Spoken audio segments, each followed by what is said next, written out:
Hello students, स्वागत है आप सभी लोगों का फ्रीक्वेंसी कैरियर इंस्टीट्यूट के हमारे इस नए वीडियो में। आज मैं 12th क्लास के फिजिक्स का chapter number 1 electric charges and fields का पहला लेक्चर लेके आपके सामने आया हुआ हूँ। और यहाँ से आप 12th की फिजिक्स की जर्नी को स्टार्ट करते हैं। तो 11th और 12th के फिजिक्स में एक बेसिक डिफरेंस ये है कि 11th क्लास के फिजिक्स में ज़्यादातर पार्ट जो होता है वो विजिबल होता है। जैसे कि अगर हम वहाँ पढ़ते हैं मोशन, वहाँ पर हम पढ़ते हैं न्यूटन्स लॉ ऑफ मोशन, उसके बाद ग्रेविटेशन। तो ये ऐसे चैप्टर्स हैं जो हम पहले भी 9th में पढ़ चुके हैं और चीज़ें थोड़ी सी प्रैक्टिकल लगती है कि नहीं ये दिख रहा है, ये कार मूव कर रहा है या ऐसा कुछ हो रहा है, या mechanical property of solid, mechanical property of fluids.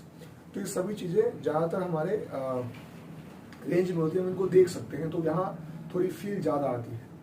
लेकिन जब हम 12th में एंटर करते हैं तो आपको ज़्यादातर, या मैं कहूँ कि सारे चैप्टर्स ऐसे मिलेंगे जिसमें कि आप ऐसी चीज़ों के बारे में पढ़ते हो जैसे कि चार्ज।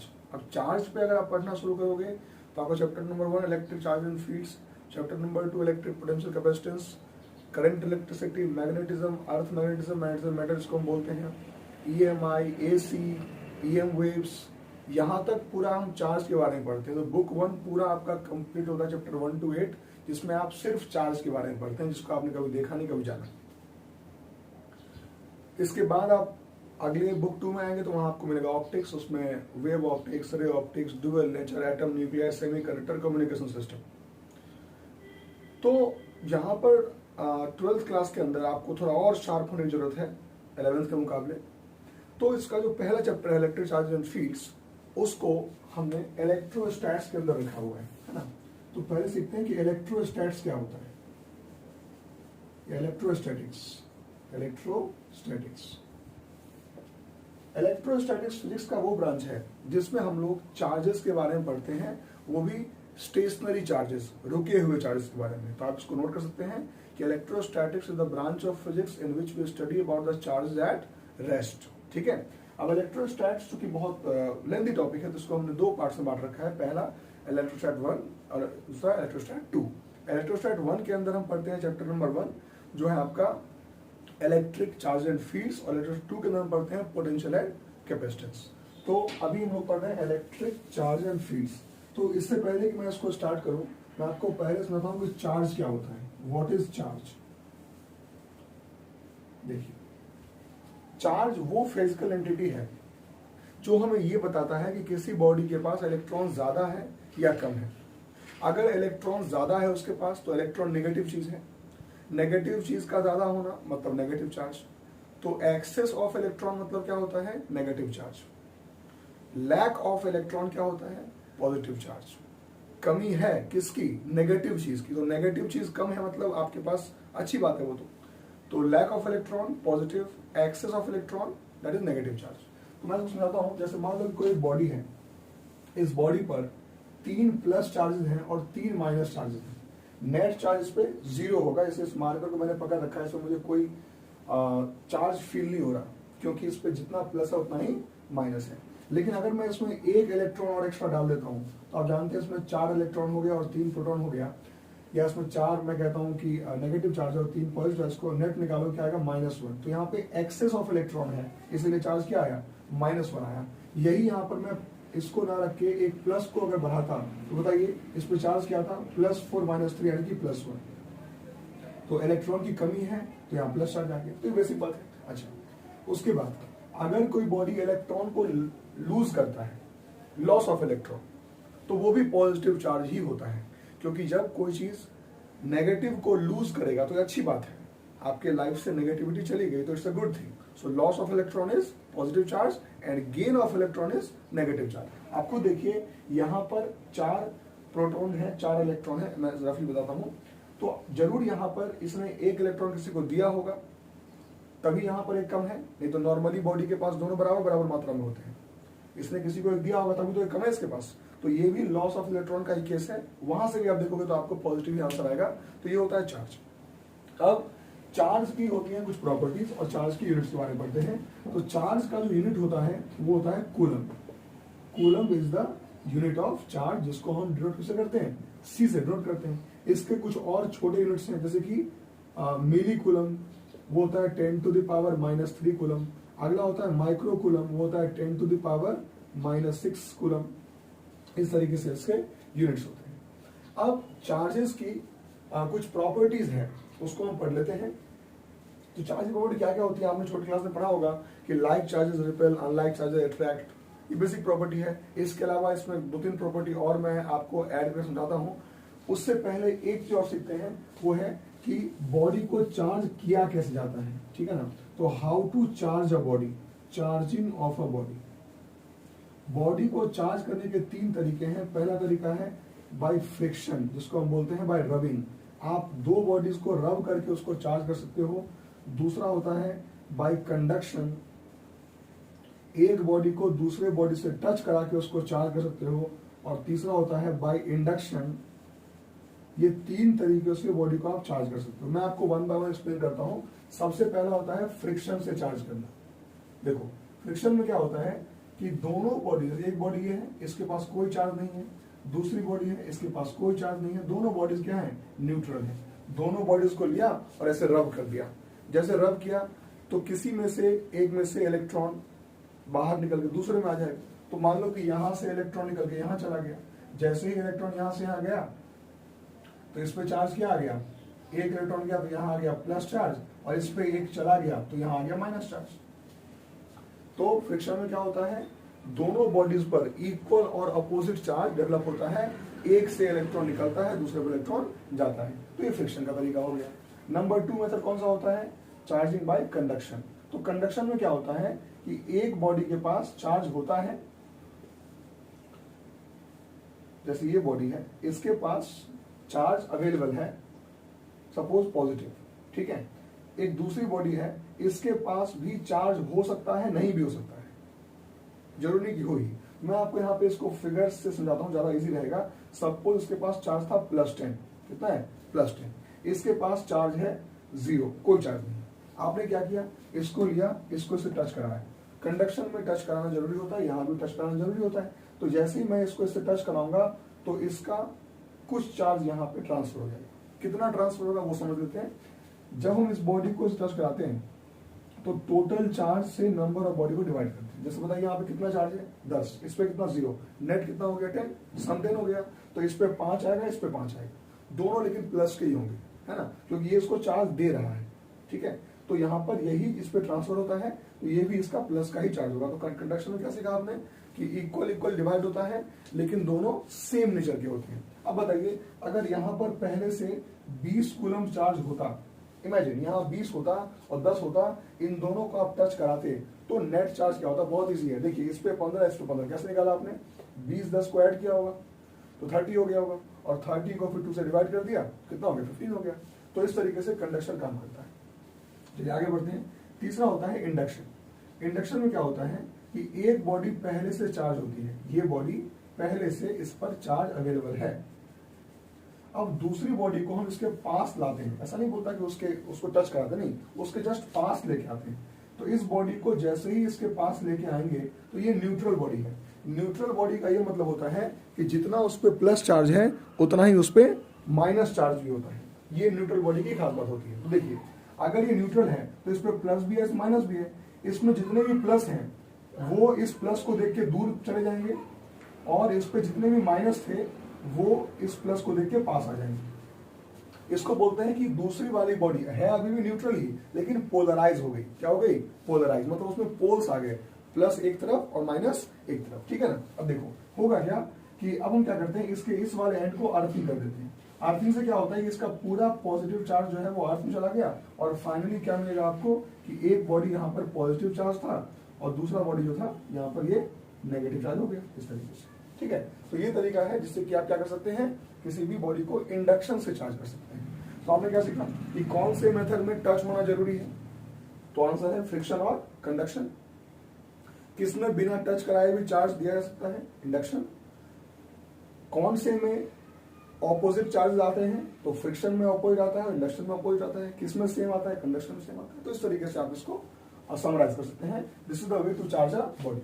अगला इसमें आता है कि how to check the charge, कोई बॉडी चार्ज है या नहीं, इसको चेक कैसे करते हैं। तो इसके लिए एक डिवाइस है दैट इज कॉल्ड इलेक्ट्रोस्कोप। क्या बोलते हैं उसको हम लोग, इलेक्ट्रोस्कोप वो डिवाइस है जिससे कि आप दो बॉडीज किसी भी बॉडी के बीच में चार्ज है या नहीं यू कैन चेक इट। तो ये कैसा होता है, कुछ इस तरीके का होता है ये इलेक्ट्रोस्कोप।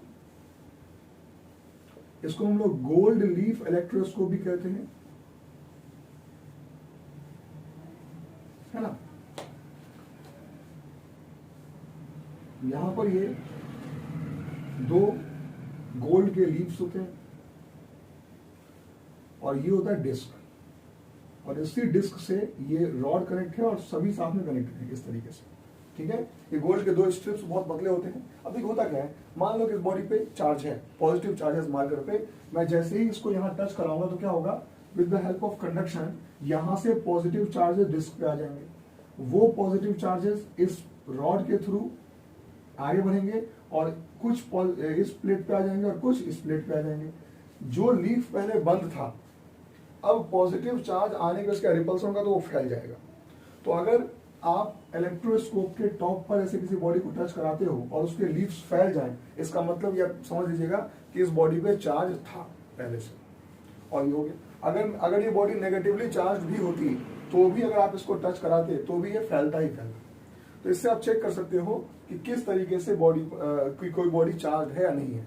हाँ, इसका यूज आप एक और तरीके से कर सकते हैं कि बॉडी के पास कौन सा चार्ज है, लेकिन उसके लिए आपको पहले एक चार्ज पता होना चाहिए। जैसे मान लो कि सॉरी, इस पे पॉजिटिव चार्ज है मान लो, तो इस पॉजिटिव को आपने टच किया तो यहां पॉजिटिव आ गया, ये आपको पता होना चाहिए। अब अगर कोई दूसरी बॉडी आप लेके आए, ठीक है ना, उसको भी यहां रखा और ये और ज्यादा फैल गया, मतलब दूसरे वाले बॉडी के पास भी पॉजिटिव चार्ज था, लेकिन अगर दूसरी बॉडी लेके आओ थोड़ा सा जो है वो और क्लोज आ गया, थोड़ा पास आ गया, तब हम बोलेंगे कि नहीं, जो दूसरा बॉडी है उसको नेगेटिव चार्ज है। तो इस तरीके से आप इसमें पॉजिटिव नेगेटिव दोनों ही चार्जेस को चेक कर सकते हैं और ये भी पता कर सकते हैं कि बॉडी के पास चार्ज है या नहीं है।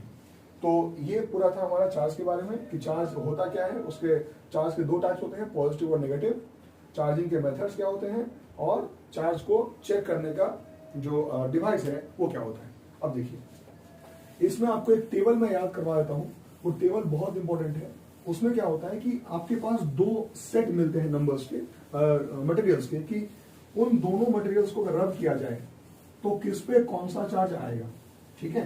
जैसे कि कभी सुना होगा आपने कि ग्लास को हम लोग वुल से रब कर लेते हैं या प्लास्टिक को रब कर लेते हैं। सब लोग बचपन में किया होगा सब लोगों ने कि पेन को ऐसे हेयर में रब कर लिया तो उसमें वो पेज चिपक जाते छोटे छोटे पार्टिकल्स। तो इसके लिए एक टेबल आप नोट कर लीजिए कि रब करने के बाद किस पे कौन सा चार्ज आएगा, ठीक है ना। तो पॉजिटिव चार्ज बनाएंगे आप, यहां लिखेंगे नेगेटिव चार्ज, ठीक है। तो ग्लास रॉड, सिल्क, फ्लैनल, जिसको हम कैट स्किन बोलते हैं, और यहां इबोनाइट रॉड मटेरियल है, woollen cloth, amber rod, woollen coat, ये वुलन क्लॉथ, वुलन कोट, ये कॉम्बिनेशंस हैं, प्लास्टिक, वुलन कारपेट, ये सभी वुलन जितने भी आएंगे सब पे क्या होगा, पॉजिटिव चार्ज आएगा। और ये रबर शूज, ये कॉम्बिनेशंस हैं, इसको आप नोट कर लेंगे कि अगर इन दोनों को आपस में रब किया जाए, तो पहले वाले पे पॉजिटिव आएगा और दूसरे वाले पे क्या आएगा, नेगेटिव चार्ज आएगा। ये हमें पता होना चाहिए। चलिए अब कुछ बातें मैं आपको और सिखाता हूँ कि एटम के सेंटर में क्या होता है, न्यूक्लियस, उस पे चार्ज क्या होता है, पॉजिटिव, उसमें प्रोटॉन्स और न्यूट्रॉन्स होते हैं। चूंकि न्यूट्रॉन के पास कोई चार्ज नहीं होता तो हम कहते हैं कि जो चार्ज है किसकी वजह से है, सिर्फ प्रोटॉन की वजह से, पॉजिटिव, और उसके चारों तरफ इलेक्ट्रॉन घूमते हैं जिसमें चार्ज क्या होता है, नेगेटिव होता है। तो ये हमारा एटम का स्ट्रक्चर होता है, बेसिक जो हमें पता होना चाहिए। अगर ट्रांसफर होना है तो कौन ट्रांसफर होगा, हमेशा इलेक्ट्रॉन ट्रांसफर होगा, क्योंकि प्रोटॉन ट्रांसफर नहीं हो सकता, उसका मास ज्यादा होता है, उसका डिस्टेंस बहुत ज्यादा ट्रेवल करा के बाहर निकालना पड़ेगा। तो मास ज्यादा है तो फोर्स ज्यादा रहेगा, डिस्टेंस ज्यादा है तो F×S वर्क डन ज्यादा करना पड़ेगा, इसीलिए प्रोटॉन को आप नहीं निकाल सकते, ठीक है। चलिए जो भी बातें बताता हूँ मैं आपको लगता है कि ये क्वेश्चन बन सकता है तो आप तुरंत उसको नोट कर लेंगे अपने लैंग्वेज में, कैसा क्यों होता है। अब देखिए क्या होता है, सबसे छोटा चार्ज कितना होता है किसी बॉडी पर, तो हमने पता किया, देखा कि बॉडी के अंदर सबसे छोटा जो चार्ज है वो होता है चार्ज ऑन वन इलेक्ट्रॉन, जिसको हम कहते हैं एलिमेंट्री चार्ज। क्या बोलते हैं उसको हम लोग? Elementary charge. और एलिमेंट्री चार्ज की वैल्यू कितनी होती है? 1.6 into 10 to the power minus 19 coulomb. 1.6 into 10 to the power minus 19 coulomb क्या होता है? It is the elementary charge on a body. मतलब ये सबसे छोटा चार्ज है जो कोई बॉडी रख सकता है अपने पास, इससे छोटा चार्ज पॉसिबल नहीं। जैसे कि आज मैं कहूं आपसे कि आपके पास सबसे छोटा करेंसी कंट्री में क्या है? 1 रुपी कॉइन। तो कोई भी ये आदमी नहीं बोल मिलेगा आपको जिसके पास 1.5 रुपीज हो, कोई नहीं मिलेगा आपको, है ना। तो ये बहुत इंपॉर्टेंट चीज है कि किसी बॉडी के पास कितने चार्ज हो सकते हैं। अगर इस मार्कर के पास 100 इलेक्ट्रॉन्स हैं तो इस पे कितना चार्ज है? 100 ई। अगर इसके पास 2 लाख इलेक्ट्रॉन्स हैं तो चार्ज क्या है? 2 लाख ई। अगर इसके पास 3 इलेक्ट्रॉन्स हैं चार्ज क्या है? 3 ई। अगर इसके पास n इलेक्ट्रॉन्स है तो चार्ज क्या है? n e। And that is the formula q is equals to n e, जहां q क्या होता है?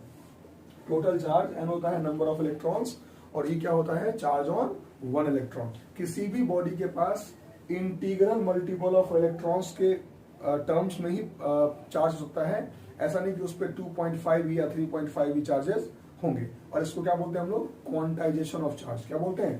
Quantization of charge. तो एक चार्ज की प्रॉपर्टी है जो आप नोट कर सकते हैं, that is known as quantisation of charge. अच्छा, एक बात ऐसे पूछता हूं मैं आपसे कि पॉजिटिवली चार्ज बॉडी ज्यादा हैवी होगा कि नेगेटिवली चार्ज बॉडी ज्यादा हैवी होगा? तो काफी आसान है इसको समझना। देखिए, अगर मैं बात करता हूँ पॉजिटिव चार्ज वाले बॉडी की, तो मैंने क्या सिखाया आपको? पॉजिटिव चार्ज बॉडी में तब आता है जब वो इलेक्ट्रॉन को लूज करता है। यानी अगर इलेक्ट्रॉन लूज हुआ, इलेक्ट्रॉन का मास बहुत ही कम होता है, ना के बराबर होता है, 0 भी मान लेते हैं कभी कभार तो, लेकिन कुछ ना कुछ तो होता है। तो मास ऑफ इलेक्ट्रॉन होता है 9.1 into 10 to the power minus 31 kg। Note कर लेंगे। तो अगर मैं कहता हूं बॉडी के पास पॉजिटिव चार्ज है तो उसने क्या किया होगा? कुछ इलेक्ट्रॉन किसी को दिया होगा। अगर उसने कुछ इलेक्ट्रॉन किसी को दिया होगा, इसका मतलब है कि उसका मास थोड़ा कम हो गया होगा। तो पॉजिटिवली चार्ज बॉडी हमेशा लाइट, हल्का होता है, और नेगेटिवली चार्ज जो बॉडी है वो नेगेटिव चार्ज की इसलिए हो जाती है क्योंकि उसके पास इलेक्ट्रॉन ज्यादा अमाउंट में होता है, एक्सेस अमाउंट में होता है। और इलेक्ट्रॉन एक्स्ट्रा होना मतलब क्या होता है? कि उसका मास बढ़ जाना। तो negatively charge body is also heavier than the positively charged body. चलिए अब और आगे बढ़ते हैं। तो आपने चार्जिंग सीख ली। अब प्रॉपर्टीज ऑफ इलेक्ट्रिक चार्जेस हम जरा सीखते हैं। प्रॉपर्टीज तो हेडिंग लिख लीजिए, प्रॉपर्टीज ऑफ इलेक्ट्रिक चार्ज। इसमें सबसे पहला प्रॉपर्टी क्या है? एडिटिविटी। एडिटिविटी, और ये ऐसी प्रॉपर्टी है कि बिना लिखाए भी आपको मैं पूछता तो आप इसका आंसर दे देते। कैसे देखो, मान लो एक बॉडी है, इस बॉडी पे चार्ज है +2 कूलम, -3 कूलम और +5 कूलम। इस बॉडी पे नेट चार्ज कितना होगा? सीधे जोड़ दो, सीधे ऐड कर दो तो कितना हो जाएगा? ये 5, 3, 8 में से 3 गया तो, सॉरी 5 to 7, 7 में से 3 गया तो 4 कूलम। तो आपने क्या कहा कि इसको चार्ज कितना है? प्लस का 4 कूलम। आपने क्या किया? उसको डायरेक्टली ऐड कर दिया। क्या किया आपने? उसको डायरेक्टली ऐड कर दिया। तो क्या बोलेंगे इसको हम लोग? एडिटिविटी। मतलब चार्जेस आर एडेड एल्जेब्रिकली। आप चार्जेस को एल्जेब्रिकली ऐड कर सकते हैं। चलिए नेक्स्ट, इसके बाद हम बढ़ते हैं, टॉपिक है वो है क्वांटाइजेशन, जो मैंने आपको सिखा दिया कि क्वांटाइजेशन क्या होता है कि किसी भी बॉडी पर जो चार्ज होगा वो 1 इलेक्ट्रॉन पर जो चार्ज होता है उसी के इंटीग्रल मल्टीपल में होगा, यानी कि NE के टर्म्स में होगा, यानी फ्रैक्शन में या पॉइंट E के टर्म्स में चार्ज नहीं हो सकता। हाँ, इसका ये मतलब नहीं मैं आपसे कहूं कि 1.5 कूलम चार्ज नहीं हो सकता है।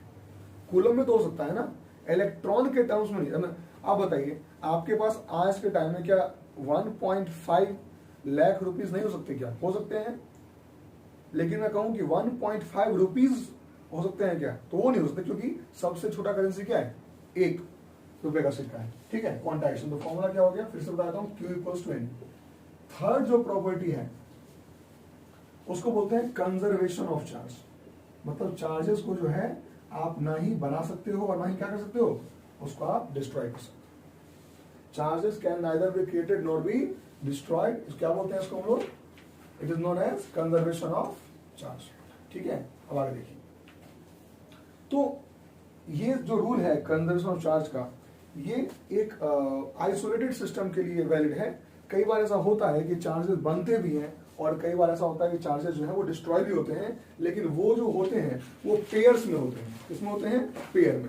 जैसे कि इसका एक टॉपिक है वो है, इसी के बताऊंगा आपको, एनिहिलेशन। एनिहिलेशन वो प्रोसेस है जो हमें धोखा देना चाहता है कि चार्ज कंजर्व नहीं है, और दूसरा है पेयर प्रोडक्शन, जो भी हमें धोखा देना चाहता है कि चार्जेस कंजर्व नहीं है।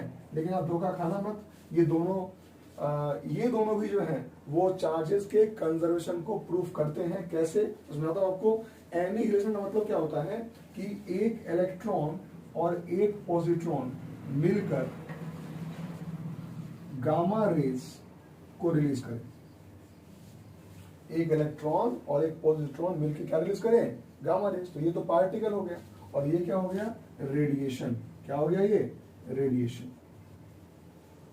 तो आप ये सोच सकते हैं थोड़ी देर के लिए कि सर यहाँ तो चार्जेस थे तो गायब हो गए, क्योंकि रेडिएशन में चार्ज होता नहीं है। लेकिन ये देखिए, यहाँ पर चार्जेस थे वो पेयर में थे, ग्रुप में थे। अगर देखो आप तो LHS में भी चार्ज क्या है? 0 है, और RHS में चार्ज क्या है? 0 है। तो चार्जेस यहाँ भी कंजर्व्ड है अगर आप देखें तो, है ना।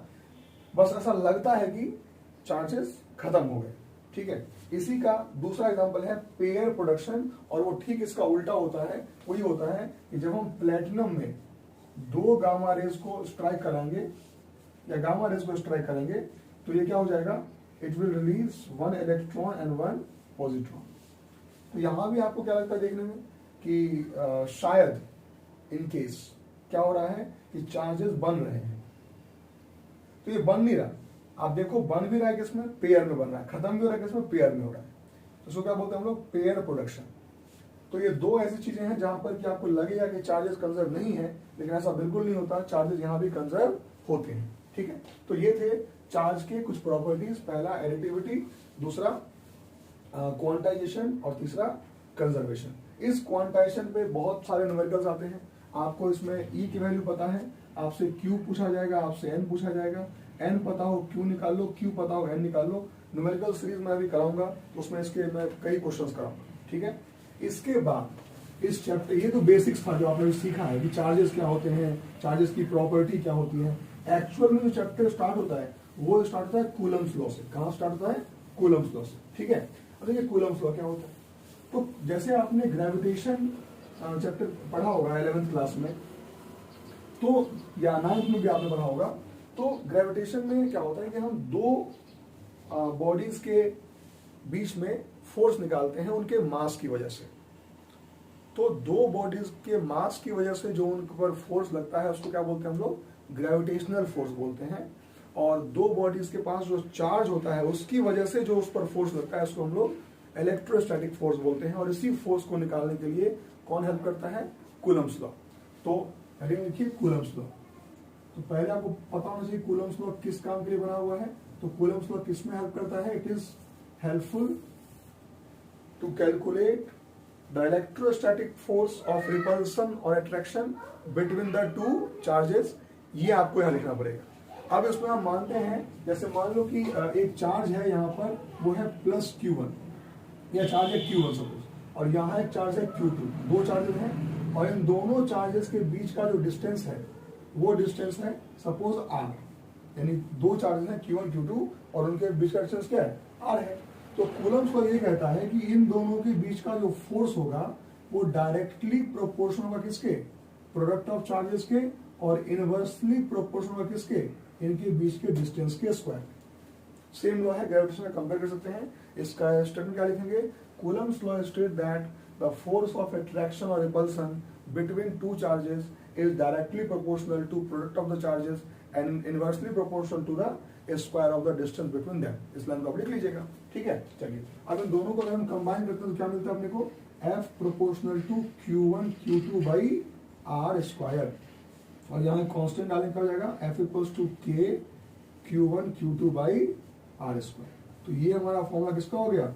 कूलम्स लॉ का फॉर्मूला हो गया, ठीक है। अब देखिए यहाँ पे K क्या है? यहाँ पर K एक कांस्टेंट है, आप नोट कर सकते हैं। यहाँ पर K क्या है? एक K इज अ कांस्टेंट, ठीक।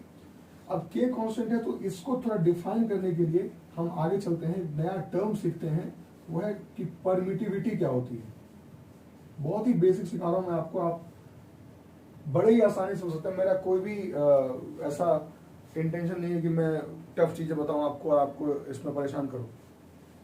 सिंप्लीफाइड तरीका, कितना भी वीक से वीक स्टूडेंट हो वो ये बात नहीं बोल सकता कि मुझे समझ में नहीं आया, हो ही नहीं सकता कि आप ऐसा कहें, क्योंकि बहुत ही इजी तरीके से मैं बता रहा हूं। अरे जो परमिटिविटी है इसका डेफिनेशन मैं पहली बार आपको बोलूंगा तो सर बोलोगे कि सर ये इस तरीके का डेफिनेशन क्यों आ रहा है, लेकिन मैं आपको काफी इजीली समझाता हूं कि क्या होता है परमिटिविटी। देखिए, परमिटिविटी किसी भी मटेरियल की एक प्रॉपर्टी होती है, किसी भी मीडियम की एक प्रॉपर्टी होती है, जिससे कि वो दो चार्जेस के बीच में जो इलेक्ट्रोस्टैटिक फोर्स है उसको अफेक्ट करता है। जैसे कि एक चार्ज यहाँ Q1 है, एक चार्ज यहाँ Q2 है, इसके बीच में क्या है, एयर है, वाटर है, ऑयल रखा हुआ है, या कुछ है ही नहीं, मान लो एयर भी नहीं, वैक्यूम है। तो ये जो बीच में जो मीडियम है ना, इस मीडियम की प्रॉपर्टी जिससे कि इन दोनों चार्जेस के बीच का जो भी फोर्स है, अट्रैक्शन फोर्स हो चाहे रिपल्सन फोर्स हो, वो अफेक्टेड हो, उसको क्या बोलते हैं, परमिटिविटी। तो आप इसका डेफिनेशन नोट कर सकते हैं कि it is the characteristic of a medium between two charges that affect the force between them. ठीक है, अब ये होता क्या है, तो इसको से लिखते हैं द एब्जॉर्ब्ड और रिड्यूस्ड, ये वर्ड बहुत इंपॉर्टेंट है, एब्जॉर्ब्ड और reduced force by a medium. ये समझाने का डेफिनेशन है ये, कोई भी मीडियम जितना फोर्स क्या करती है, एब्जॉर्ब कर लेती है या रिड्यूस कर लेती है या कम कर देती है, उसको बोलते हैं उसका परमिटिविटी। जैसे मान लो कि एक चार्ज है यहां पर, या चार्ज छोड़ो, एक बॉडी है ए, इस पर चार्ज है कुछ, दूसरी बॉडी है बी, इस पर भी कोई चार्ज है, इन दोनों के बीच में 100 का फोर्स था। कितना फोर्स था, 100 फोर्स से ये इसको खींच रहा था अपनी तरफ, because of some charge, because of formula. यहां आपने बीच में एक मीडियम डाल दिया, ये जो मीडियम आपने बीच में डाल दिया, इस मीडियम की परमिटिविटी मैं कहता हूं 70 है। कितनी है, 70। तो 70 परमिटिविटी का मतलब होता है कि 70 फोर्स ये एब्जॉर्ब कर लेगा। 70 फोर्स क्या करेगा, ये एब्जॉर्ब कर लेगा, यानी कि सिर्फ और सिर्फ बी के पास 30 फोर्सेस पहुंच पाएंगे। आया समझ में? जिस मीडियम की परमिटिविटी ज्यादा होगी वो ज्यादा फोर्स एब्जॉर्ब करके रख लेगा, कम फोर्स को पहुंचने देगा। तो आपने क्या सीखा कि मोर परमिटिविटी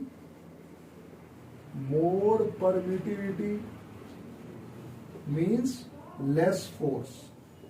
ज्यादा परमिटिविटी मतलब क्या होता है कि फोर्स कम होगा, और लेस परमिटिविटी का मतलब क्या होता है, मोर फोर्स। फोर्स वहां पर ज्यादा। ये फोर्स कोई इसका एग्जाम्पल है, मान लो दो भाई घर में है ना, छोटा भाई बड़ा भाई आपस में लड़ रहे हैं किसी कारण से, तो एक ने बॉल पकड़ के एक उसको मारा कि भाई ऐसे कैसे तुमने ये क्यों बोला, तो बॉल पर लग गई उसको, बड़े भाई को लग गई बहुत जोर से, उसने भले ही मजाक में मारा था, लग गई उसको। अब उसने क्या किया कि बॉल उठाया और मारने वाला था कि पापा सामने आए। दोनों के बीच में फोर्स है कि उसको वो तो बॉल लेके पक्का मारता ही मारता, लेकिन पापा सामने आ गए तो मीडियम के आते ही उसका जो फोर्स, जिस फोर्स से वो हमला करने वाला था, उसको मारने वाला था बॉल से, उसको वो फोर्स कम हो गया। तो मीडियम ने इफेक्ट किया कि नहीं किया उसके फोर्स को। This simple, it is permittivity, बहुत ही आसान चीज है। चलिए अब और आगे बढ़ते हैं। यहां पर इसका सिंबल क्या होता है, तो आंसर है कि परमिटिविटी जब आप लिखेंगे तो उसका सिंबल होगा, ऐसे लिखते हैं, और क्या पढ़ते हैं इसको, एपिस्लॉन। क्या पढ़ते हैं, एपिस्लॉन। एपिस्लॉन और सिंबल उसका होता है ई, इस तरीके से लिखते हैं। अब देखिए, तो यहां पर इसके नीचे एप्सिलॉन। अब ये परमिटिविटी अगर आपको फ्री स्पेस की लिखनी है, फ्री स्पेस की, तो उसका लिखते हैं उसको लोग E naught, epsilon naught, epsilon naught. ये क्या हो गया, it is permittivity of free space. ये टर्म्स अभी आप लिख लीजिए, it is known as permittivity of free space. ठीक है, फिर आते हैं ई आर। ई आर एक टर्म है that is called relative permittivity. अभी मैं बताऊं क्या होता है, पहले आप टर्म्स नोट कर लीजिए। रिलेटिव परमिटिविटी और फिर आता है E M that is called permittivity of medium, permittivity of medium. तो ये इस तरीके से आप परमिटिविटी को डिसाइड कर सकते हैं कि E naught is permittivity of free space, free space मतलब होता है vacuum, E R relative permittivity और E M permittivity of medium. ठीक है, अब देखिए यहां पर हम सीखते हैं कि ये रिलेटिव परमिटिविटी क्या होता है और इसका जरूरत क्यों पड़ा हमें। ठीक है, तो देखिए अगर मैं आपको बताऊं कि what is value of E not, तो होता है 8.85 इंटू 10 टू द पावर 12। ये क्या होता है, it is permittivity of free space. अब अगर आप किसी और मीडियम की परमिटिविटी निकालो तो वो भी कोई ऐसा ही अजीब सा वैल्यू आएगा। जैसे मान लो आ गया कि किसी की परमिटिविटी सबसे फ्री कौन होगा, एयर मीडियम जो फ्री स्पेस होता है, वो बिल्कुल भी इफेक्ट नहीं करता किसी के फोर्स को, बोलता है जितना फोर्स लगाओ बढ़िया, हम कुछ नहीं मना कर रहे तुमको। लेकिन उसके अलावा कोई भी अगर आप मीडियम रखते हैं तो क्या होता है कि वो कुछ ना कुछ इफेक्ट उसको करता है। यानी कि अगर आप एयर के बदले कोई भी और मीडियम रखेंगे, जैसे कि आपने वाटर रख दिया या आपने ऑयल रख दिया, कुछ भी रख दिया, तो क्या होगा कि वो कुछ ना कुछ फोर्स को इफेक्ट करेगा, यानी उसकी परमिटिविटी तो थोड़ी सी ज्यादा होगी उसकी। तो ज्यादा कितनी होगी, मान लो किसी की परमिटिविटी है 8.85 इंटू 10 की पावर 30, या किसी की परमिटिविटी है मान लो 1.8 इंटू 10 टू द पावर 14। तो आप बार बार कैसे याद करोगे सबको, इट्स टफ फॉर यू कि आप हर मटेरियल का अलग अलग निकालो परमिटिविटी। जिस तरीके से हम लोग डेंसिटी और रिलेटिव डेंसिटी किया करते थे, आपको याद होगा, तो उसमें हम क्या करते थे कि सिर्फ वाटर का डेंसिटी हम निकालते थे, उसको मानते थे 1000 kg पर मीटर क्यूब, और उसी से सभी मटेरियल्स की डेंसिटी को कंपेयर करते थे और हम कहते थे उसको रिलेटिव डेंसिटी। क्या कहते थे, रिलेटिव डेंसिटी। मतलब क्या हुआ कि अगर मैं कहता हूं किसी बॉडी की रिलेटिव डेंसिटी है मान लो कि 5, इट मींस व्हाट कि वो पानी से 5 गुना ज्यादा डेंस है, यानी कि उसकी डेंसिटी कितनी हो गई 5000 kg पर metre cube compared from water. तो रिलेटिव जो वर्ड है ना, वो क्या होता है कि आप किसी एक को स्टैंडर्ड मानते हो और वहां से सबको कंपेयर करते हो। ठीक है, that is easy for you, क्योंकि हर मटेरियल का अलग अलग परमिटिविटी याद करना आपके लिए मुश्किल है। तो हम क्या करते हैं, आगे देखते हैं कि what is relative permittivity. Answer है it is permittivity of medium divide by permittivity of free space. ये एक फॉर्मूला होता है कि रिलेटिव परमिटिविटी क्या होता है, permittivity of medium divide by permittivity of free space. और यहां से अगर आप परमिटिविटी ऑफ मीडियम निकालना चाहते हो तो फॉर्मूला क्या हो जाएगा, ई नॉट ई आर। क्या हो जाएगा, ई नॉट ई आर। ये भी काफी इंपॉर्टेंट फॉर्मूला है।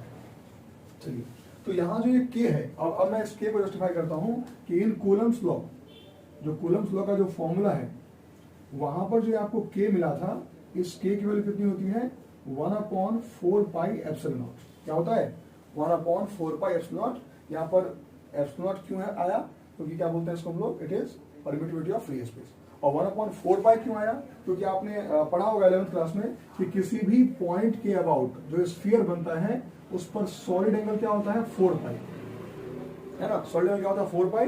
तो 4 पाई अगर सॉलिड एंगल है तो किसी एक पॉइंट पर जो लाइन बनेगी वो कितनी बनेगी 1/4 पाई बनेगी, सिंपल। और परमिटिविटी कम करता है तो कितना हो गया 1/4 पाई एप्सिलॉन नॉट। इसलिए फॉर्मूला आता है कि फॉर्मूला 1/4 पाई एप्सिलॉन नॉट ही क्यों आया। तो सॉलिड एंगल कितना बनता है 4 पाई, तो एक लाइन कितने का होगा 1/4 पाई, और चूंकि परमिटिविटी कम करता है उसके फोर्स को तो नीचे आ गया, तो 1/4 पाई एप्सिलॉन नॉट हो गया। ठीक है, चलिए, तो ये हो गया कूलम्स लॉ में के की वैल्यू क्या होती है 1/4 पाई एप्सिलॉन नॉट। यानी कि इसको मैं अगर इसकी वैल्यू निकालना चाहता हूँ, it is 9 into 10 to the power 9 newton metre square पर कूलम स्क्वायर, है ना। तो 1/4 pi epsilon nought newton metre square पर कूलम स्क्वायर। ये वैल्यू आपको याद रखनी पड़ेगी। अब बताइए, तो कूलम्स लॉ का एक्चुअल फॉर्मूला क्या हो गया, F is equals to 1/4 pi epsilon not Q1 Q2 by R square. ये हो गया कूलम्स लॉ का फॉर्मूला। अगर यहां पर कोई मीडियम है, इन केस ऑफ मीडियम, ये इसमें देखिए ई नॉट क्या रखा हुआ है, ये वो फोर्स है जब ये Q1 Q2 कहां रखा हुआ है, फ्री स्पेस में रखा हुआ है, वैक्यूम में रखा हुआ है। अगर मीडियम की बात की जाए, अगर यही दो चार्जेस को कहां रख दिया जाए किसी मीडियम में, तो ये फोर्स क्या हो जाएगा, ये फोर्स हो जाएगा 1/4 पाई। अब ये ई नॉट नहीं लिखेंगे, अब हम क्या लिखेंगे कि उस मीडियम की परमिटिविटी क्या है, तो बताइए मीडियम की परमिटिविटी क्या होती है ई नॉट ई आर। तो क्या लिखेंगे, it is epsilon nought E R, और यहां क्या हो जाएगा Q1 Q2 by R square, Q1 Q2 by R square. तो ये फॉर्मूला किसका हो गया, जब हम क्या करते हैं उसको किसी मीडियम में डाल देते हैं। और ये फॉर्मूला कौन सा हो गया, जो फ्री स्पेस में होता है। तो आप क्या देख रहे हैं कि मीडियम में डालने के बाद जितना भी उसका रिलेटिव परमिटिविटी होगा उतने टाइम्स ये फोर्स कम हो जाएगा। ठीक है, यानी कि अगर मैं आपसे कहता हूं कि कोई ऐसा मीडियम है जिसका रिलेटिव परमिटिविटी है 5, मतलब क्या हुआ कि जितना फोर्स वो दोनों चार्जेस एयर में लगा रहे थे, चाहे वो अट्रैक्शन चाहे रिपल्सन हो, उसका 5 गुना कम 1/5 फोर्स ही कहां लगा पाएंगे, उस मीडियम में लगा पाएंगे। तो ये कूलम्स लॉ हो गया। तो यहाँ जो आप देख रहे हैं कूलम्स लॉ का फॉर्मूला, ये पहला फॉर्मूला है चैप्टर में। अभी तक 2 फॉर्मूले हो चुके हैं, पहला Q इक्वल टू एनी, दूसरा हुआ है कौन सा 1/4 Q Q2 by R square, medium है तो 1/4 E0 ER Q1 Q2 by R square. ये कूलम्स लॉ के मैग्नीट्यूड का फॉर्मूला, किसका फॉर्मूला है, मैग्नीट्यूड, ये फोर्स होगा कितना। लेकिन चूंकि फोर्स है तो वेक्टर क्वांटिटी है, फोर्स कैसा है, वेक्टर क्वांटिटी। तो वेक्टर क्वांटिटी में आपको डायरेक्शन का भी ध्यान रखना पड़ेगा। तो यहाँ पर हम अगला टॉपिक जो पढ़ने वाले हैं वो है Coulomb's law in vector form. ये बहुत इंपॉर्टेंट है। तो 11th में आपको वेक्टर अगर थोड़ा सा भी कमजोर है आपका, तो शायद आपको यहाँ प्रॉब्लम आ सकती है इसको लिखने में, बट मैं पूरी कोशिश करूंगा कि आपको मैं बेसिक से ही बता दूं कि वेक्टर लिखते भी कैसे हैं ताकि आपको दिक्कत ना हो। ठीक है, तो घबराने की कोई जरूरत नहीं है। Coulomb's law in vector form अभी हम लोग सीखते हैं, जिससे कि हम इसके मैग्नीट्यूड के साथ साथ इसके डायरेक्शन को भी जस्टिफाई कर सकें कि वो डायरेक्शन किस तरफ होता है। ठीक है ना, देखिए तो हमारा अगला टॉपिक क्या है, Coulomb's law in vector form. Coulomb's law in vector form. अभी तक जितनी वैल्यूज मैंने आपको बताए हैं वो वैल्यूज आप याद कर लेंगे, जैसे एप्सिलॉन की वैल्यू, स्मॉल ई की वैल्यू, ये सब आपको हेल्प करेगा इन वेक्टर फॉर्म।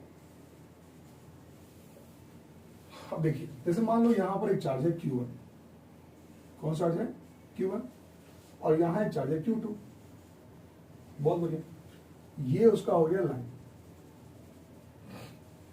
एट्रैक्शन और रिपल्सन का जो फोर्स होता है हमेशा line joining the two charges पर ही लगता है।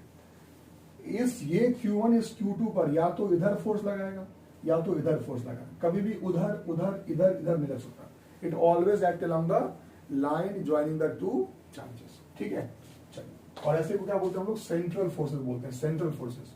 तो वो टर्मिनोलॉजी है, उस पर आप उतना मत सोचिए, ये लाइन होगी। अब देखिए, सपोज इनके बीच का डिस्टेंस r था जो हमने माना हुआ था, let the distance between them is r। अब देखो कुछ टर्म समझिए, जैसे कि चूंकि यहाँ दोनों सेम चार्जेस हैं, ये प्लस है प्लस, तो रिपल्सन होगा। तो पहले निकालते हैं कि इस Q1 पर ये Q2 कहाँ फोर्स लगाएगा। तो चूंकि Q1 पर फोर्स निकाल रहे हैं तो Q2 को पकड़ के रख लेंगे, रुका हुआ मान लेंगे। अगर Q2 को रुका हुआ मान लेंगे तो ये Q1 लेफ्ट साइड मूव करेगा, बहुत ही बेसिक सा इसका आप समझ सकते हैं कि ये रिपल्सन इधर ही जाएगा।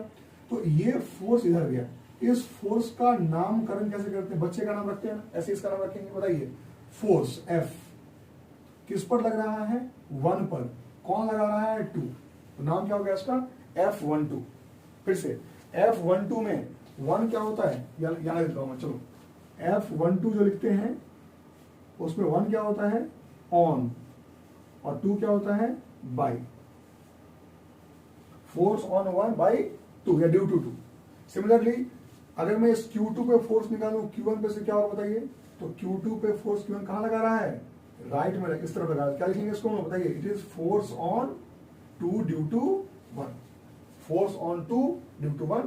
तो Q2 पे फोर्स कौन लगा रहा है, Q1 लगा रहा है। तो फोर्स किस पे, Q2 पे, कौन लगा रहा है, Q1 पे। ठीक, अब देखिए, अब इसमें बात आती है डायरेक्शन की। तो मान लो कि ये डिस्टेंस है 5 मीटर्स, ये ठीक, और आप यहां से यहां चल के गए। मैंने पूछा क्यों जी, कितना ट्रेवल किया आपने, आपने कहा सर 5 मीटर। मैंने कहा ओके गुड। फिर कोई और स्टूडेंट है जो कि यहां से यहां चल के गया, मैंने पूछा क्यों, आप कितना चल गए, उसने बोला 5 मीटर। अब मैं कंफ्यूज, भाई ठीक है दोनों ने 5 ट्रेवल किया, लेकिन यहां से यहां कौन गया और यहां से यहां कौन आया। तो फॉर दैट हमें उसका डायरेक्शन भी मेंशन करना पड़ता है, और वही मैं यहां आपको सिखा रहा हूं। देखिए, मुझे पता है कि डिस्टेंस r है, लेकिन अगर मैं इस तरफ वाले डिस्टेंस की बात करूंगा, I mean 1 से 2 वाले डिस्टेंस की बात करूंगा, राइट साइड के डिस्टेंस की बात करूंगा, तो इसको क्या लिखते हैं, r। जहां जा रहे हैं वो पहले और जहां से आ रहे हैं वो बाद में। अलग अलग बुक में अलग अलग लिखा हुआ है, लेकिन जो एनसीईआरटी में लिखा हुआ है मैं उसी को फॉलो करूंगा और आप किसी एक को फॉलो करें, वही आपके लिए सब कुछ है। देखिए तो रूल क्या होता है कि कहां जा रहे हो, कहां से आ रहे हो, मतलब ये कि अगर मैं R21 लिखता हूं मतलब क्या होता है, ये इसका मतलब क्या होता है कि टू, और इसका मतलब क्या होता है फ्रॉम। ठीक, मतलब जा रहे हैं 2 पे, आ रहे हैं 1 से, तो लेफ्ट वाले डिस्टेंस को क्या बोलेंगे R21। अब इधर पहुंचो, अगर कोई यहां जा रहा है मतलब क्या होगा, इस तरफ वाला 2 से 1 वाला, तो जा कहां रहा है 1 पर, आ कहां से रहा है 2 से, तो ये R12 सिंपल है। चलिए अब बात करते हैं फोर्स की। बताइए F12 क्या होगा, वेक्टर फॉर्म में बात कर रहे हैं आप। F12 बताइए, वैल्यू तो वही होती है 1/4 pi epsilon not Q1 Q2 by R square, लेकिन किस तरफ, ये F12 किस तरफ है, force on 1 due to 2 left side में है ना, और लेफ्ट साइड में कौन सा डिस्टेंस R लिखेंगे बताइए, तो ये डिस्टेंस है कौन सा 1 2, मतलब क्या 1 की तरफ जाना 2 से आना, तो ये वाला जो वेक्टर है R12 cap that is unit vector, this will show the direction कि आप 1 से 2 मतलब क्या, ये जो फोर्स है 1 पर 2 की वजह से वो किसकी तरफ है 1 की तरफ है, 2 से यानी क्या इस तरफ है। सिमिलरली अगर आप F21 लिखते हैं F21 तो क्या मतलब होगा इसका 1/4 पाई एप्सिलॉन नॉट, वैल्यू तो वही होगी, मैग्नीट्यूड तो ना बदलता है, क्या ये क्या बदल जाएगा R21, मतलब क्या कि फोर्स ऑन 2 जो है किसकी वजह से 1 की वजह से, वो किस तरफ है राइट की तरफ है, यानी कि 2 से 1 की तरफ, सॉरी 2 पर आप जा रहे हो 1 से, तो इस तरफ है, हो गया। तो ये दो फॉर्मूले किसके हो गए, Coulomb's law in vector form के, this is Coulomb's law in vector form. आप यहां से क्या देख रहे हैं कि F12 जो है वो बराबर है किसके F21 के, बस डिफरेंस क्या है कि वो उसका नेगेटिव है ना, दोनों फोर्स क्या है बराबर है लेकिन उसके नेगेटिव है, तो ये इसका हो गया कि वेक्टर फॉर्म में कूलम्ब्स लॉ कैसे लिखते हैं। अब इसको लिखने का एक और तरीका है, आपने पढ़ा होगा कि जब कोई वेक्टर बनता है, जब कोई वेक्टर बनता है तो उस वेक्टर में क्या क्या होता है, वेक्टर में पहले तो लिखते हैं magnitude that is modulus magnitude और इनटू यूनिट वेक्टर, तब जाके वेक्टर बनता है। जैसे कि मैं लिखता हूं 10 किलोमीटर इन नॉर्थ, कैसे बनेगा 10 मल्टीप्लाई बाई 1 किलोमीटर नॉर्थ, तो ये होता है वेक्टर बनाने का तरीका। मतलब ये कि अगर ए वेक्टर में लिखता हूं तो क्या होता है A multiplied by A cap. Similarly अगर यहां पर ये R21 कैप बना है तो मैं इसको एक और तरीके से second way to write Coulomb's law में सिखाता हूं आपको। देखिए क्या लिखेंगे, फोर्स ऑन 1 ड्यू टू 2, ये पढ़ते हुए याद हो जाएगा 1/4 pi epsilon not Q1 Q2 by R square लिखा हमने। अब ये जो R12 है ये कैप में है ना, ये तो बताइए ए कैप का फॉर्मूला क्या होता है, it is A vector upon A, होता है ना, उल्टा कर दो तो यहां जो कैप का फॉर्मूला क्या हो जाएगा बताइए आर वेक्टर अपॉन आर, है ना 1 2 3 का डायरेक्शन है, ये तो वो था कि आप 1 पर जा रहे हो 2 से आ रहे हो, इस तरीके से ये क्या हो जाएगा, चूंकि ए कैप होता है ए वेक्टर अपॉन ए, तो आर कैप क्या हो जाएगा आर वेक्टर अपॉन आर, तो ये फॉर्मूला क्या होगा बताइए, it will be F12 will be equal to 1/4 pi epsilon not Q1 Q2 R square into R क्या हो गया R का क्यूब, और यहाँ क्या हो गया R वेक्टर। तो एक ये भी तरीका है कूलम्ब्स लॉ को लिखने का वेक्टर फॉर्म में, तो नीचे R क्यूब होता है R वेक्टर होता है। ये क्यों हो पाया, क्योंकि आपने R कैप को बदल दिया किस फॉर्म में, वेक्टर अपॉन मॉडुलस के फॉर्म में, तो ये हो गया। इसका एक और तरीका लिखने का थर्ड वे, तो थर्ड वे भी आप देख लीजिए, there are 3 ways to write the vectors. तो हम सीखते हैं इसका कि तीसरा तरीका क्या है कूलम्ब्स लॉ को लिखने का वेक्टर फॉर्म में, और यही 3 तरीके आपको आने चाहिए, 2 में भी काम चल जाएगा लेकिन 3 पता हो तो और अच्छी बात है। अब देखिए वो तीसरा तरीका क्या है। वेक्टर में आपको दिक्कत हो तो आप मुझे बताएंगे, मैं आपको वेक्टर का स्पेशली पढ़ा दूंगा अलग से, कोई दिक्कत नहीं है। और देखिए जैसे मान लीजिए यहाँ पर एक कार्टेशियन सिस्टम हमने माना, ये ओरिजिन है हमारा, यहाँ पर एक चार्ज है दैट इज Q1 और यहाँ पे एक चार्ज है दैट इज Q2, ठीक है। यहाँ से Q1 का जो पोजीशन वेक्टर है वो R1 है और Q2 का जो पोजीशन वेक्टर है वो क्या है R2 है, और यहाँ से इस तरफ ये जो मूव कर रहा है और इधर जा रहा है इधर जा रहा है, तो ये मूवमेंट हमने मान लिया सपोज डेल्टा R मान लो, डेल्टा R वेक्टर मान लो, ठीक है। अब बताइए एक्चुअल डिस्टेंस क्या है दोनों के बीच में, डेल्टा आर वेक्टर, ठीक है। और या इसका लोकेशन आप करना चाहते हो तो बड़ा आसान है, क्या लिखेंगे 2 into 1 Q 2 1 कर देंगे या डेल्टा आर कर दीजिए। और देखिए वेक्टर एडिशन के रूल के हिसाब से, वेक्टर एडिशन के रूल के हिसाब से आप जानते हैं यहां पर कि R2 वेक्टर क्या होता है, it will B R1 vector plus delta R vector. सोचिए, अरे मैं फिर से बताता हूं, वेक्टर एडिशन में नियम क्या होता है कि जो उल्टे में पैक कर रहा है दैट इज द रिजल्टेंट। जैसे मान लो कि वेक्टर है, vector A, vector B, vector C, vector D, vector E. तो वेक्टर ए, बी, सी ये सभी ऐसे बने हुए, डी और ई। अगर मैं इसको उल्टे में, देखो पैक कौन, ये तो खुला हुआ है ना, इसको पैक कौन करेगा, ई पैक करेगा ना। अगर उल्टे में ई इसको पैक कर रहा है तो यहां क्या हो जाएगा कि A vector plus B vector plus C vector plus D vector equals to E vector. ये आपने वेक्टर में पढ़ा होगा, तो मैं उसी रूल को यहां पे यूज कर रहा हूं। तो बताइए यहां से ये डेल्टा आर वेक्टर क्या हो जाएगा, it will B R2 vector minus R1 vector, यानी डेल्टा आर ही क्या है, उन दोनों के बीच का डिस्टेंस है। तो आप इसको एक और तरीके से लिख सकते हो कूलम्ब्स लॉ को 1/4 पाई एप्सिलॉन नॉट। 1/4, ये कौन सा फोर्स है, F on 1 due to 2, ठीक है। 1 बताइए ये 1 कहां फोर्स लगेगा इस पे, force on 1 will be in this side, ठीक है। तो फोर्स ऑन 1 ड्यू टू हो जाएगा 1/4 pi epsilon not Q1 Q2 by R square. और वेक्टर अब हम क्या लिखेंगे, ये डेल्टा आर लिखने वाले थे आप, लेकिन उसके बदले क्या लिखोगे आप, R2 vector minus R1 vector, हो गया, ये लिख लीजिए। तो ये भी कूलम्ब्स लॉ को बताने का ही तरीका है। R21, तो यहां देखिए ये डेल्टा आर इस तरफ है, तो आपको यहां डायरेक्शन बनाना पड़ेगा। अब अगर इसी में मैं आपको चेंज करना चाहूँ छोटा सा चीज, तो क्या करेंगे 1/4 पाई एप्सिलॉन नॉट, ये क्या हो जाएगा Q1 Q2 by R square. इसके बदले ये गैप तो आर ही आप मानेंगे, तो कई बार इसमें हम क्या करते हैं R2 माइनस R1 लिख के इसका कैप करके यहां पे हम उसको फिर से क्यूब कर देंगे, जैसे पिछले बार किया था ना, वेक्टर लिख के नीचे क्यूब कर दिया था इससे पिछले वाले में, तो वो भी कर सकते हो आप। तो यहां पर आप वेक्टर लिख के इसको, ये वेक्टर में है, just right it in the vector form, और नीचे क्या कर देंगे, इसका क्यूब कर देंगे। अब यहां चाहो तो आप इसको मॉडुलस में लिख सकते हो।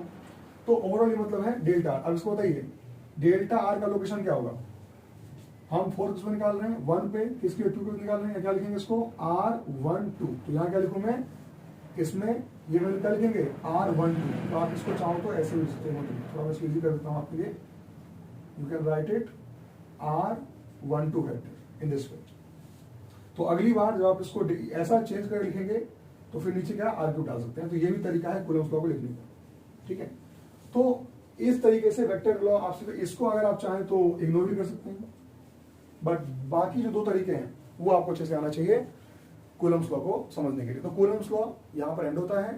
कूलम्ब्स लॉ का फॉर्मूला क्या होता है, 1/4 pi epsilon not Q1 Q2 by R square, basic formula. अगर वेक्टर फॉर्म में आएगा तो क्या हो जाएगा 1/4 pi epsilon not Q1 Q2 by R square. अगर डायरेक्शन में चाहते हैं क्या लिखेंगे R12 कैप या R21 कैप। और अगर तीसरा तरीका ऐसा लिखना चाहते हैं तो आप उसको डिफरेंस के टर्म्स में लिख सकते हैं वेक्टर के, और वो ऐसा आंसर आएगा इस तरीके से, ठीक है। और ऐसा भी लिख सकते हैं, तो आपने पहले यूज कर लिया है, वो भी यहाँ अप्लाई हो जाएगा और ये भी यहाँ अप्लाई हो जाएगा। तो इतने तरीके से आप कूलम्ब्स लॉ को लिख सकते हैं। इसका सेकेंड पार्ट मैं जल्दी अपलोड करूंगा, यहाँ तक आप सीखिएगा। इसमें कोई भी आपको डाउट हो तो आप मुझे बताएंगे कि इसमें कौन सी टॉपिक में आपको दिक्कत आई है, तो मैं उसको दोबारा से आपको समझा दूंगा। मेरा नंबर आपके पास है, आप वहां पे पूछ सकते हैं। Thank you so much for